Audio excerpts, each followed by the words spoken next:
Hi, my name is Ronald Ma. I'm a licensed marriage and family therapist, a member and board of directors member of the California Association of Marriage and Family Therapists. I'm here to talk to you today about how oftentimes parents will talk to their children and make a mess out of the conversation about drug and alcohol use or other problematic behaviors. So let's use the mnemonic a mess to not make a mess of it. First thing is the A stands for addiction. If you as a parent talk to the children and make it an addiction issue, they will think that you're ridiculous, find that you're really out of touch.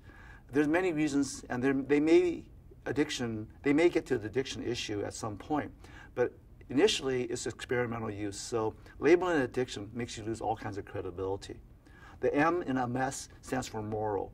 Is that basically if you imply that they're using drugs, using alcohol, or making other poor choices because they have a moral failing, basically what you've done, you've insulted the child, and as a result of insulting the child, you then expect them to listen to you.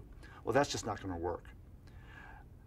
But why are they doing it? Well, sometimes people look at it as an education issue. Well, if we educate children and they'll know better than to use drugs and alcohol.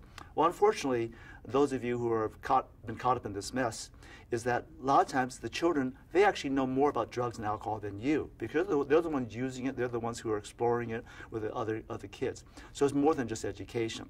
And also education implies something very simple and basic, which is that if you're educated, you would know about it. Therefore, you must be hecka stupid in order to be using it. So inadvertently, it becomes another insult for children. A lot of times also people think of drugs and alcohol use as a social issue. That's social. In other words, you hang around with some peers, they use drugs, they use alcohols, and you're infected by their use, and therefore you use. Well, the thing about it is that if you are somebody who uses drugs, uses alcohol, or some other dysfunctional behavior, the social dynamic of it is that you're going to find somebody else to use drugs with.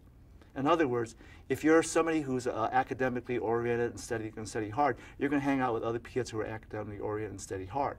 On the other hand, if you want to use drugs and experiment with alcohol, you're going to find other potheads, other drinkers to hang out with. So the social dynamic is actually the other way around rather than causing use. So what's the most important thing? The last S of a mess is self-medication. People self-medicate. Children self-medicate. In other words, they're drinking, they're using drugs, they're doing these illicit or dangerous behaviors because they're anxious or they're depressed. Life is difficult for a preteen, for a child, for a teenager, and as a result of that, sometimes they're very depressed. If somebody comes, your own child is using pot, is drinking too much, the issue may not be so much that they have a pot issue. They have a life is miserable issue. A life is difficult. Adults don't understand me. In fact, the reason you make a mess of it is you approach it as if it's one of these issues of addiction, morality, education, or social, and then you forget and lose track that it is something deeper in terms of their life issues. And you make a mess of it all. Therefore, you don't understand it, cause them to be more depressed, more anxious.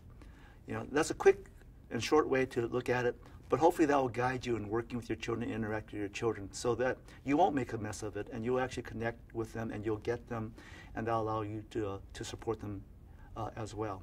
And you know, if it comes down to it, sometimes some support from a professional, such as a marriage and family therapist, would be a great way to go. You could look to our association, the California Association of Marriage and Family Therapists, and get some guidance and maybe some referrals for help for yourself and for your child. Thank you very much.